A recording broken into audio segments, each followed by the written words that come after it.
Happy New Year! Yeehaw, 2024. All right.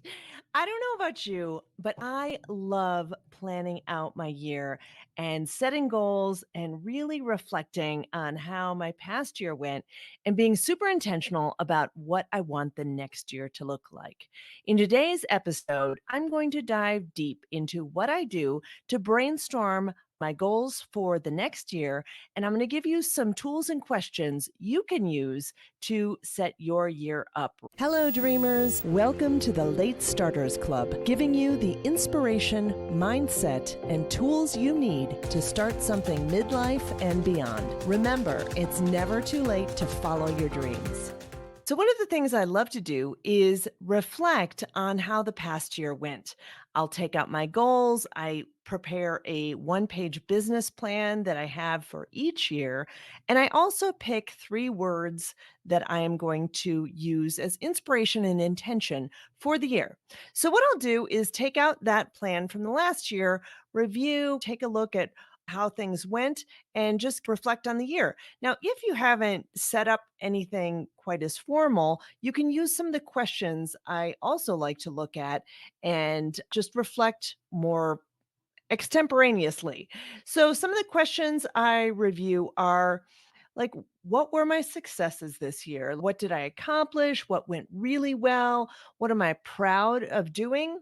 And then also, how did I celebrate my successes? Because I definitely find that if you are not celebrating your successes, you're telling yourself at a deep level that you just need to keep grinding, and you want to make sure that you're honoring all the work that you have put into achieving your goals. One of the things I got as a question from a friend of mine as something to reflect on as well is, what were my magic moments? What great memories do I have? And what special times and memories did I create for others? And some of these questions, like I said, are pretty common, but some have been curated throughout the years from other business people that I have worked with in, say, Jeff Walker's Launch Club or other places that I've done masterminds with. I also like to just really be super specific around what goals did I achieve when I'm looking back at my one-page business plan. Did I hit some of the marks that I was trying to hit? Because in my one-page business plan, I do get pretty specific about some numbers I want to achieve. And usually I'm putting those into things that I can control, such as how many blog posts do I want to do each week or each month, or how many videos am I going to create, things like that. I do have reference to that one-page business plan that I do in my top tools guide for late starters. And I'll have that link to the show notes, and you can definitely grab that and learn how I put my one-page business plan together. So then the other thing I like to do is really reflect on what could have gone better. As I was reflecting about this year, I had some pretty big plans for my business, and things didn't go so well. So I'm looking back at, why was I not doing the activities that I said I was going to do, which is, that is the case. And I definitely see that when I'm not doing the activities that I see that have led to success in the past, if I drop those activities, then I'm not going to get the results that I'm looking for. So I can reflect on, why did that not happen? Why did I not get the blog posts out that I was committing to or saying that I was going to get out? And there were a variety of reasons. And how can I prevent that from happening next year if I do have that same type of goal? So I really look at what I could do differently. And then I really examine, what is the state of my business right now, and what do I want it to look like next year? So those are a couple of things that I just really freeform around and just write down what the state is. A lot of times what I'm doing is gathering the data from years past and examining the trends. Like, I could see 2020 and 2021 were really good years for my business, but 2022 and 2023 were fairly down for me. So I can see some different cycles there, and I can really take some conclusions around why that activity happened, what was going on. I can really look at the marketplace, and also where it is a little bit more on me for not achieving those results. So then I really dive into that. What do I want it to look like next year? And here's where I'm picking my 3 words. And I will pick 3 words that I'm really wanting to have an intention around and just bring in and just focus on for the year. And so my 3 words for 2023 were focus, systems, and gratitude.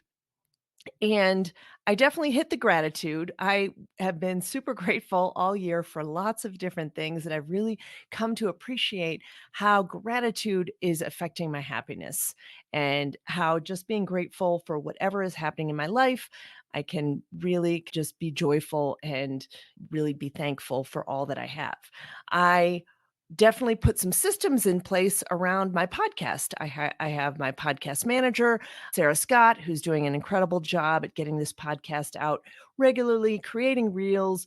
We have a whole system for that. The systems really broke down around my ads business. I was not doing the activities there, not getting my emails out, not doing things fairly regularly there. So I'm going to look at that for 2024.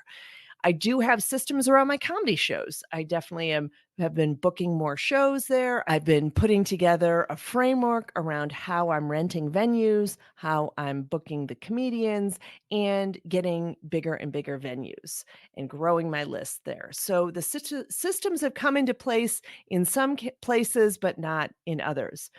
And then focus. I did end up dropping some activities. Crazy. I know I like to do all the things, but I did drop some activities this year. I did bow out of my acting class and decided not to continue that, even though I loved it.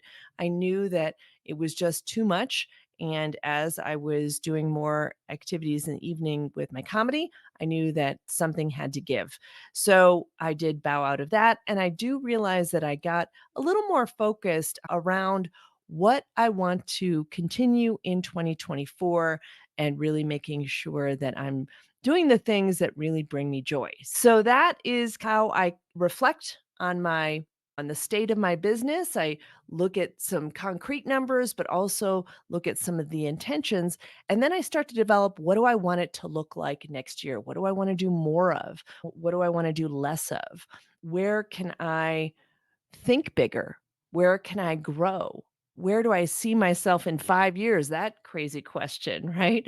I definitely feel like that's hard to predict, but we can set a path and a trajectory and we can dream really big. So I like to usually get a whiteboard or big pieces of paper and start to really just sketch things out and think bigger and bigger and see what really is pulling me forward and what is giving me energy.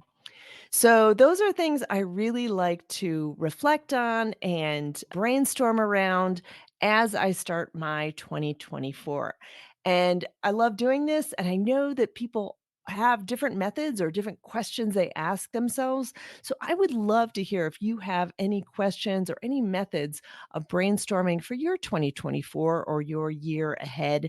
What do you like to do? What has worked for you? Please share those kinds of things in the comments or reply to an email or whatever it is. I'd love to hear. And here's to a wonderful 2024. May it just be the most exciting year. And I look forward to being here with you on the podcast. Hope that was helpful, and make sure you grab the free guide, Top Tools for Late Starters, on the website at latestartersclub.com. And let's turn dreaming into doing.